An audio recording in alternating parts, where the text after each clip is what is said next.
Welcome to Bionic Small Business Superheroes. I am joined on this episode by Gillian Ferguson, owner of BREA Scottish Restaurants in Stirling, Scotland. She's also the latest winner of Bionic Win Your Insurance Free for a Year competition. Gillian, how are you? I'm well, thank you. How are you? Lovely stuff. I'm good, thanks. Yeah, I'd sooner have been up there in person doing this, but circumstances sort of said that was never going to happen. So we'll make do It's with this. actually a nice sunny day as well today, so you've missed out. I was in Sheffield for one a couple of weeks ago, and it was probably the coldest, wettest day I've ever experienced. It was pretty good. Nice interview, great little business, but it was a terrible day. Oh, awful. Anyway, let's talk a little bit about your business. So yeah, if you could just kick off by telling us a little bit about yourself, your business, how you got started. So I used to work in sort of finance, investment management world, and then basically wanted to have my own business. So I'd worked. My parents had a wee tea room in Cullen previously, and I just love Stirling as a city. I think it's really central city for all of Scotland, particularly like Glasgow and Edinburgh, and the castle just makes it such a lovely place, Wallace Monument and everything.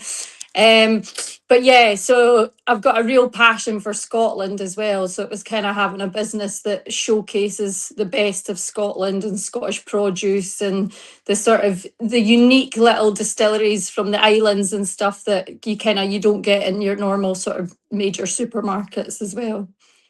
Yeah, you've got a lot of good local resources around there in terms of food and drink, haven't you?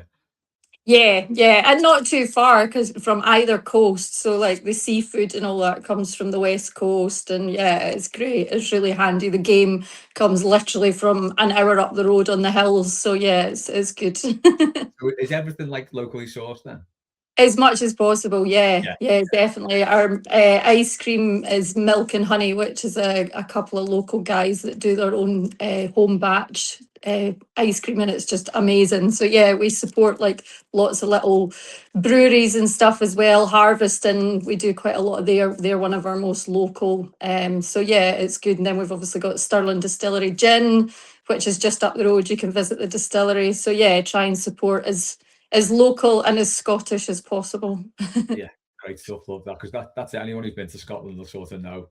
Sort of once you get to Stirling, it's probably sort of then you turn off and you go to the Highlands, and the roads get really quite remote after that, don't they? It sort of gets less and less accessible as you go. Yes, wrestle a sheep if you need a food.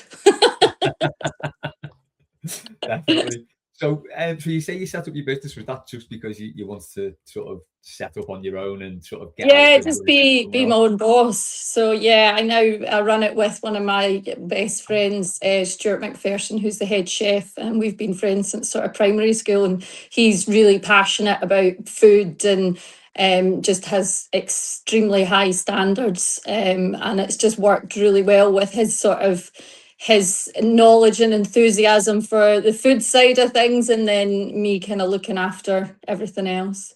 Yeah, I think that's really important, isn't it?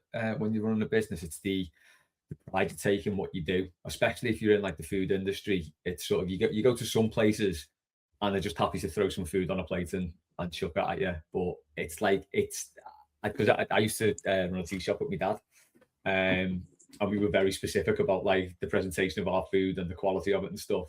Whereas other sort of similar places roundabout weren't quite as fastidious on that kind of thing. So many just microwave. They just microwave everything. I've heard of places microwaving chicken breasts from raw. It's just disgusting. But yeah, ours is all fresh, which means you wait longer. So it is you do get the odd person who's like, "Oh, I've been waiting 20 minutes," and it's like, well, yeah, we can't cook a chicken breast from scratch any quicker than you can at home. So like if you want it done well, then you kind of wait. But most people that kind of come are sort of more foodies, and they want that nice experience of it being a enjoyable meal over time, where you have your start and you have a wee rest and a nice. We're doing a lot more now. Our wine supplier kind of specializes in sort of biodynamic and organic wines, little vineyards. So that's something that's really important to me as well, as kind of healthy as possible wine. But yeah, just trying to limit obviously chemicals and all that sort of thing.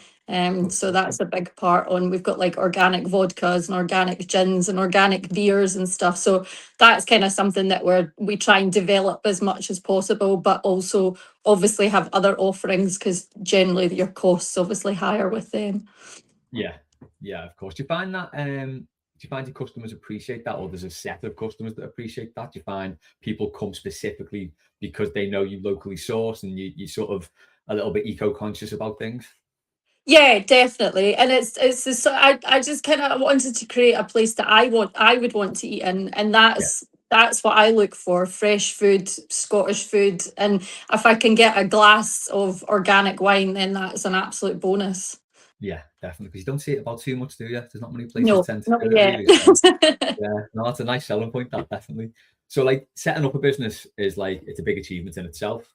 Running a successful one, that's a really big achievement. And I think sort of from an ethical point of view, from you locally sourced and supporting small businesses and things like that, that's another great achievement. But what would you say is your biggest achievement as a business owner? Definitely our awards. We've won quite a few, but in 2022 we won Best Restaurant in Scotland at the Food Awards. So that was awesome. We had quite a few beverages before the prize was announced though, so it was quite an interesting acceptance of the team. We were Don't kind of remember too much jumping about about it. on the stage dancing to 90s dance music. So yeah, but it was brilliant. Yeah. See, that's the real reason to get into it, isn't it? For the awards and the awards night. Yeah, exactly. I just saw as well, actually, I was looking on your awards page. So you got rated top 10% of restaurants worldwide by TripAdvisor. I mean, that's no small award, is it? Yeah, the team work really hard. Like the chefs are all massively talented and they're really strict. And Stu obviously is the head chef. He's very strict on what goes out. But then also front of house, like I always kind of say that to the team. It's not people aren't there just there to eat. They're there for an experience. So you talk about the dishes, you give the recommendations of the food, you talk about Scotland and where you can go to visit in Glencoe and the unique little hidden gems and stuff. We've had pipers in, we've had people dancing. So yeah, it's very much a Scottish experience. Yeah, love that. I mean, that does make a difference as well, doesn't it? Because it gives you something more unique. And like you say, being bang in the middle of Scotland to just like really lean into the whole Scottish culture thing must be like a really nice experience to give people like from anywhere in the world, even other people from Scotland coming to see that. Yeah, exactly. And we've got such a lovely team and like the front of house team, they're fantastic with their customer service. So yeah, it's great. They really care about the customers and kind of want them to have that. All our reviews that we get, every single review is fed back to the team. So they're constantly getting feedback on how people are finding it and stuff. And like if we just get one bad review, they're just completely disheartened. So it's they do always strive to kind of do their best at all times, which is amazing because Yeah. you don't have any success without an amazing team, basically. No, that's true. How do you handle getting a bad review then? Because it's never a nice thing, even if it's slightly constructive, it still hurts a little bit, doesn't it? So how do you sort of Yeah, deal with that? I think it depends what it says. So some things you just think somebody's just been ridiculous and like say they've waited. Well, our wait was 25 minutes. I'm like, well, that is your wait, so it doesn't. Do you know what I mean? It's Yeah. not. But if there is things that are kind of an issue, then obviously I'll go back to the team and ask for feedback from the staff members that were on that night. So who cooked it, who was on the stove, who served it, who checked it, what was the issue, what was the customer like, what was their side of the story, because I think there's always two sides to every story and then there's the truth in the middle. And I Yeah. always say to the guys as well, like if someone has a bad experience, you don't know what their day was. They might have just had a massive big argument with their wife or husband or something. They've come in really Yeah. crabby, so the slightest little thing will maybe set them off. So I'm like, but yeah, I mean, if there is obviously an issue, then we do have a sit down meal with the management team and discuss things through. But it's very irregular that kind of happens. I think as well, it makes a big difference personally, well, to yourself, having such confidence in the product you're offering people, the restaurant you're running and your staff. Yeah, and that's the thing. Like Stu's really strict on his standards of produce that comes in. So like our we use Gilmore's 35-day dry aged beef. They're a fantastic butcher just near Edinburgh. And but even if he gets a slight sort of marbling in a steak or something that he's not happy with, he'll say to them, they'll be like, oh yeah, sorry, complete. So it's everything's like we're really strict on everything from the sort of setup in the morning, the cleanliness and all that sort of thing, right through to the right whiskey used on a dessert. So it's Yeah. it's a lot of work, but then you kind of hope you hope you're making people happy basically and showcasing Scotland to its best. So Yeah, definitely. that's what makes it all worthwhile. I reckon you build up like quite a nice relationship with your suppliers then as well. Yeah, definitely. And like a lot of them we've now been with for years and years. So we work and we like to promote, like if Harveston, for example, have a new beer coming up, it maybe doesn't go in the menu, but we'll do it as like a special. The same with whiskies. If there's a limited release whiskey from Islay or something, then we put it on as a special sort of. So just kind of, although we can't showcase everything, we can still do those little things every month as well, where you're still kind of getting that change of product and offering. We've seen like what your big achievements are in business, and we've heard about maybe some tricky customers. What would you say is your biggest challenge as a business owner? Definitely the rising costs. Costs have just gone absolutely insane across the board, from like the difference in produce, right through to our electric and like literally it's horrendous. I'd say it's harder than during COVID right now. It's just wild. Really? And also understandably, people don't have the money. Like I know what it's like myself to be able to afford to go out for a meal or something. People just don't have that money. So yeah, it's to try and maintain the high standards that we want, and not lower sort of the quality of produce that we use, but to still actually at least kind of survive is very difficult. The government's doing very little to support small independent businesses, and it's like it's us, it's the good ones like ourselves that are you're gonna disappear. I've seen so many disappear. I think they say like 2 pubs a week are shutting just now in the UK, and it's just heartbreaking. It's like the biggest thing that they should be doing is VAT. We're the highest paying VAT in Europe. So why every other country hospitality pays less VAT, and even 2-3% would be a huge. That could be the difference between survival and Yeah. failure for us. Do you know what I mean?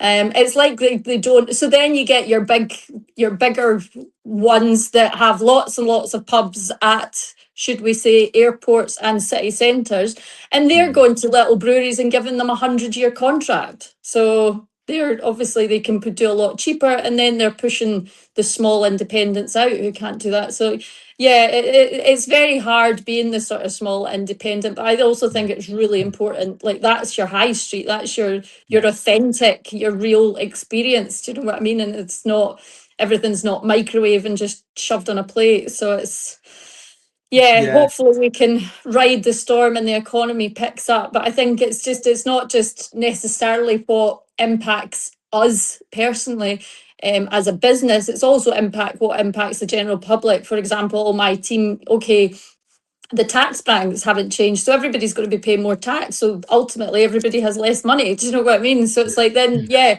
you don't have the money to go out for dinner or your date night or that sort of thing. People are kind of staying in more. So it's the whole thing that's impacted it. I find that really fascinating because you go around the UK now, you see a lot of generic high street, like you say. You've just got like the big companies sort of taking over.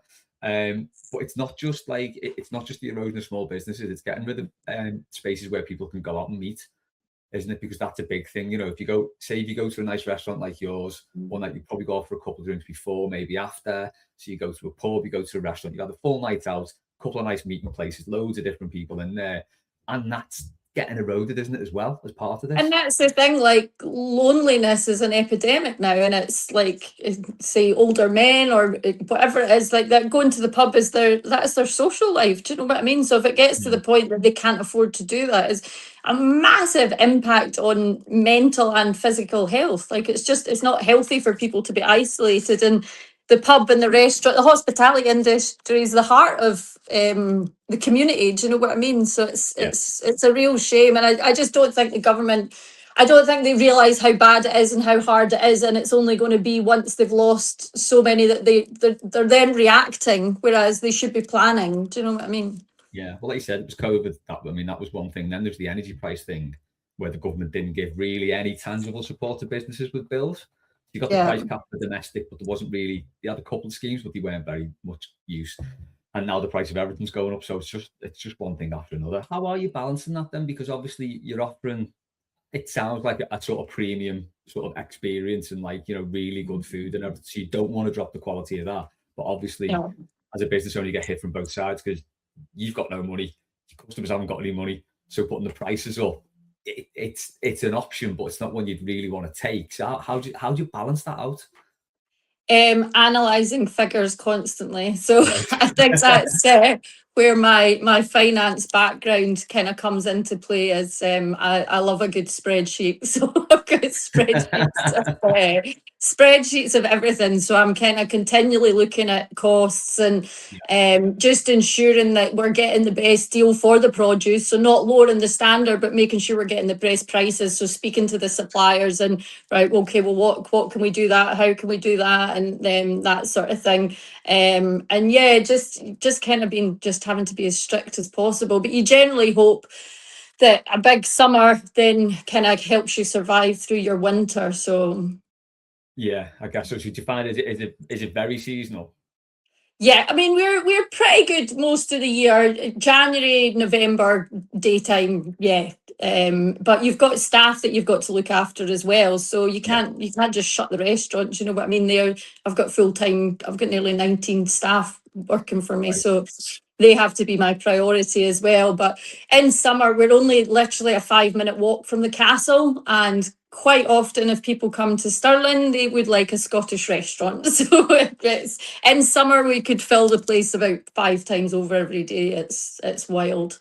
Brilliant, But yeah. Location So key, actually, yeah, the winter can be quite nice for the team to get a bit more chill time and just give them a bit more time to kind of play around with dishes and different specials and sort of think about the next menu. That's what they'll be doing now, sort of thing. So this is when they're working on the spring menu.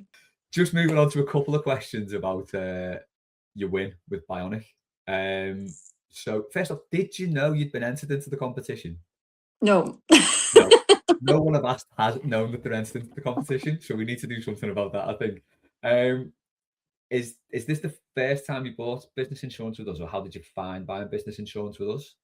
No, we've been with you for quite a few years, so we've obviously liked the company and liked the customer service, and we just kind of stick with you now.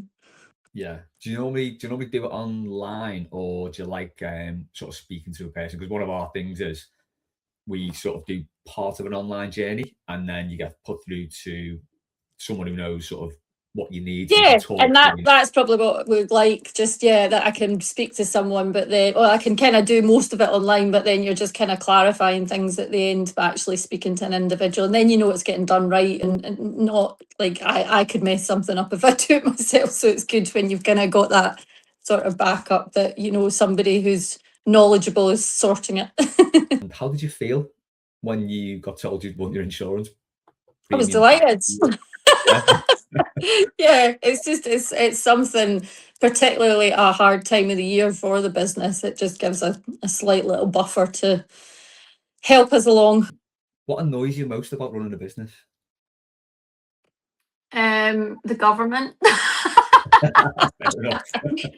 Probably the VAT situation is one of the most annoying things, but I wouldn't say there's not really much annoys me. I enjoy doing it. I enjoy working with my wonderful team, and I think it's great what we're offering, and it's exciting kind of looking at new products and seeing what the chef's coming up with for their new menu and different ideas. He's always coming up with something, and it just tastes amazing. Like his combination of flavors. So actually trying it all is wonderful too. But yeah, I don't think there's anything. It can be, I would say, certainly stressful, but nothing that's particularly annoying. What do you love most about being a business owner then? Definitely the team. working with the team and just being able to kind of showcase Scotland and some of the amazing things that it has to offer. If you could start over again, is there anything you'd change about your sort of small business journey up until now? I would get my head chef in sooner. So when you started then, did you try and do sort of a lot of things yourself, or? We had different chefs, but literally once Stuart came in, that's what kind of changed and put us on the path to where we are now. So just the sort of really high quality Scottish offering, not moving into the fine dining line, but just kind of definitely being that sort of really nice offering and the best food. So yeah, it's great. And Stu's the one that looks after that side of things. So you definitely say if anyone's starting a business, try and find the right people for the right jobs. 100%. Put in the effort beforehand to really go through people, and because that's the hardest thing, is getting the right team. Now I've obviously had different ups and downs over the years, as you can imagine, but the team that I've got now are absolutely fantastic. And finally then, do you have any advice for someone looking to start a business? Be prepared to work a lot harder than you think you will. The first few years are tough. So yeah, you have to work hard, and just again what I said previously is get the right team. That's what makes it night and day between how it runs and how successful it is having that right team, and it's the sort of mutual respect from that was a big part of like being your own boss, is not having to deal with not nice bosses. So I very much care about the team, and I care about them all individually as well, and we do have that sort of mutual respect for each other. So I think that's really important as well, and just looking after them and their welfare. Yeah, good stuff. I think that definitely goes both ways, doesn't it? They appreciate you appreciate them, everyone's happy, makes for a happy environment. Yeah, exactly. Brilliant. Well, that's it for the small business story. Thanks for your time, Gillian. Really appreciate it. A very worthy winner of our Bionic Business Insurance. Thank you very much. Cheers. Brilliant. Cheers, Les.